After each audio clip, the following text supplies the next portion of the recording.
Un breve resumen del capítulo 2 del libro, El análisis de espectáculos, escrito por Patrice Pavis. Presentación por Isen. Introducción. El capítulo 2 del libro, El análisis de los espectáculos, de Patrice Pavis, 2000, detalla los instrumentos fundamentales para analizar representaciones teatrales, desde herramientas tradicionales hasta enfoques contemporáneos mediados por la tecnología. La descripción verbal, un método básico y espontáneo, se utiliza para reconstruir escenas y transmitir experiencias a otros, aunque con límites para capturar toda la riqueza del espectáculo. Por otro lado, la toma de apuntes, ya sea escrita o mediante garabatos, se presenta como una herramienta complementaria que, si bien interrumpe la inmersión, permite registrar detalles esenciales. Los cuestionarios desarrollados por figuras como Anne Abersfeld, André Elbo y el propio Pavis estructuran el análisis desde perspectivas culturales, estéticas y simbólicas. Además, los documentos adjuntos, programas, libretos, fotografías, videos y material publicitario contextualizan y enriquecen la experiencia, mientras que innovaciones como la arqueología teatral y el archivo viviente destacan la importancia de preservar la memoria escénica. Finalmente, el capítulo examina cómo la tecnología transforma el teatro a través de la intermedialidad, integrando elementos de cine y multimedia para redefinir tanto el rol del actor como la percepción del espectador en obras contemporáneas. Sección 1. El segundo capítulo, Los instrumentos del análisis, aborda diferentes instrumentos que el espectador o analista tiene a su disposición para analizar un espectáculo de manera reflexiva, detallada y consciente, enfocándose principalmente en las herramientas utilizadas para reconstruir y reflexionar sobre una representación escénica. El primer instrumento mencionado es la descripción verbal, que, aunque parece el método más sencillo, tiene implicaciones complejas. Este instrumento se utiliza habitualmente de forma espontánea entre los espectadores para prolongar la experiencia vivida, aunque se reconoce que la verbalización corre el riesgo de estereotipar o petrificar la experiencia del teatro.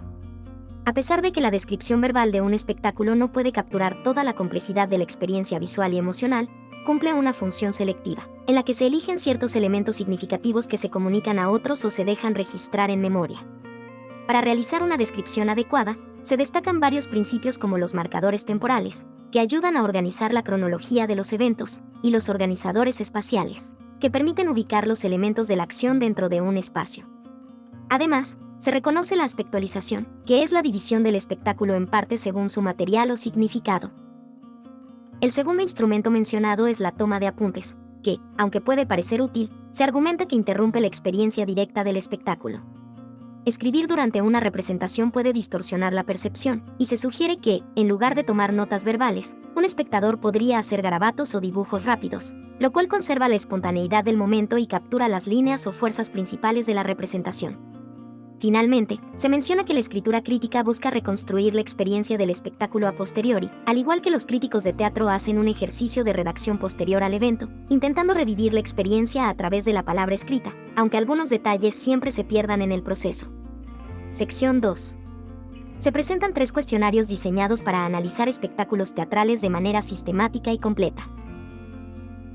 En el primer cuestionario, de Anne Abersfeld, se abordan temas como los apoyos materiales del espectáculo, publicidad, programas, carteles, su relación con el espacio urbano, su situación histórica y el tipo de comunicación que se establece. Se profundiza en cómo los espectadores perciben la obra, qué deseos tienen y cómo el espectáculo interactúa con su presupuesto y contexto social. Además, se aborda la dimensión emocional y cognitiva de la obra y se plantea la teoría de la finalidad sin fin, una obra en constante construcción por el deseo del espectador, de acuerdo a un contrato espectacular. Se destacan las funciones rituales, culturales o terapéuticas que el espectáculo puede tener. El segundo cuestionario, de André Elbo, pone énfasis en los aspectos concretos y visuales, como el espacio, los objetos y la actuación. A diferencia del primero, se enfoca más en lo estético y simbólico. Por último, el cuestionario de Patrice Pavis hace un análisis más profundo de las relaciones entre los elementos del espectáculo, la coherencia de la puesta en escena, la escenografía y la relación entre lo escénico y lo extraescénico. También trata temas como el ritmo del espectáculo, cómo se lee la fábula y la relación entre texto e imagen, y el papel del espectador en la interpretación del sentido de la obra. Sección 3. En el análisis teatral, los documentos adjuntos cumplen un papel fundamental para contextualizar y enriquecer la experiencia del espectador antes, durante y después de la representación. Entre ellos, destacan los programas que no solo brindan nombres de actores y directores, sino también análisis críticos, resúmenes argumentales y reflexiones del director, que facilitan la comprensión de la obra. Los libretos de puesta en escena, aunque raramente accesibles al público, pueden convertirse en auténticas obras autónomas, como en los casos de Brecht o Stanislavski. Por su parte, los informes de prensa, creados antes del estreno, buscan atraer periodistas y público mediante notas y compilaciones. El paratexto publicitario incluye entrevistas y anuncios que influyen en la percepción de la obra.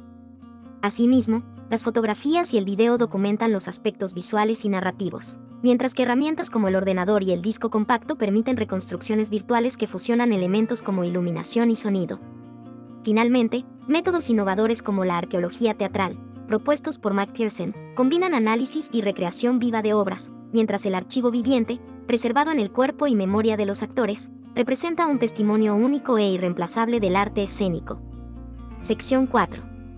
El capítulo también aborda el impacto de los medios de comunicación en el teatro y las artes escénicas, resaltando cómo transforman la percepción del espectador y el cuerpo del actor.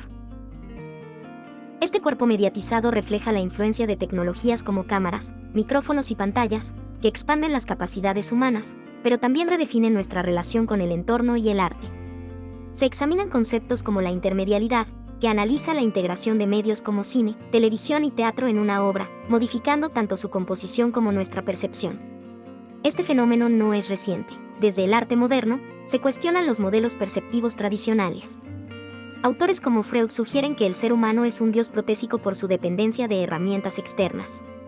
En teatro, las innovaciones tecnológicas han generado nuevos estilos, como en Meyerhold, Pina Bausch y Einer Goebbels, quienes integraron técnicas cinematográficas como montaje, fragmentación y efectos visuales.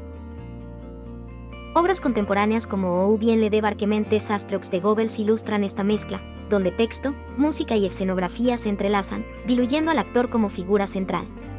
En resumen, el teatro actual explora nuevas formas de representación mediante la fusión de tecnologías y artes.